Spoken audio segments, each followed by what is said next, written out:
Guys ఒక important విషయం ఈ వీడియోలో మాట్లాడుకోవాలి. ఎంఎన్సి. సో ఎంఎన్సిలో ఉద్యోగం జాయిన్ అయితే సేఫా సెక్యూర్డా అని చెప్పి చాలా వరకు మనం అనుకుంటూ ఉంటాం. చాలా మంది ఎంఎన్సి ఉద్యోగం అయితే బాగుంటుంది అని అనుకుంటూ ఉంటారు. సో ఇప్పుడు నేనేం చెప్పబోతున్నా అంటే ఎంఎన్సిలో ఉద్యోగం ఏమాత్రం సెక్యూర్డ్ కాదు అనేది మనం రీసెంట్ డేస్ లో దాని గురించి అండ్ స్టార్ట్అప్ కంపెనీ బెస్టా, ఎంఎన్‌సి కంపెనీ బెస్టా, ఇప్పుడు ఎక్స్‌పీరియన్స్ వాళ్ళు ఎలా ప్లాన్ చేసుకోవాలి, ఫ్రెషర్స్ అయితే ఏది ప్లాన్ చేసుకోవాలి, జనరల్‌గా ఏది బెస్ట్ అనేది కూడా మనం మాట్లాడుకుందాము.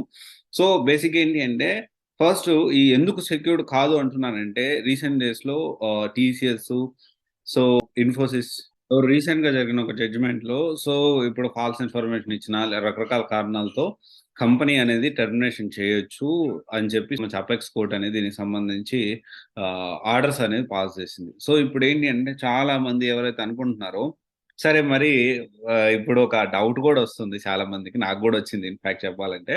మరిప్పుడు పర్మనెంట్ జాబ్ ఏంటి? మళ్ళీ లేకపోతే టెంపరరీ కాంట్రాక్ట్ టు హైర్ ఏంటి? వాట్ ఇస్ ద డిఫరెన్స్ అని చెప్పి మనం మాట్లాడుకోవచ్చు. నేను ఆల్రెడీ ఈ వీడియో చాలా లాంగ్ బ్యాక్‌గా చెప్పాను. So there is no between there is no difference between contract to hire or else పర్మనెంట్‌కి పెద్దగా ఏం తేడా ఉండదు. చిన్న చిన్న మోడిఫికేషన్స్ ఉంటుందని చెప్పాను.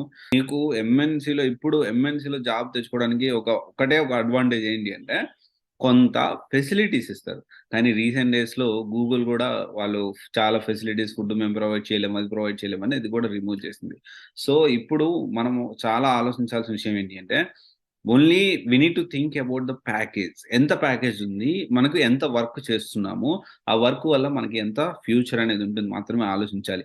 ఎంఎన్‌సిలో చాలా మంది ఎంఎన్‌సిలో అయితేనే బావుంటుంది. ఎంఎన్‌సిలో అయితేనే బావుంటుందంటే ఎంఎన్‌సిలో అసలు ఉద్యోగం అసలు సేఫే కాదు. స్టార్టప్‌లో సేఫ్ అంటే స్టార్టప్‌లో సేఫ్ కాదు. మనకి శ్రీరామ రక్ష ఏమన్నా ఉందంటే మన స్కిల్లే.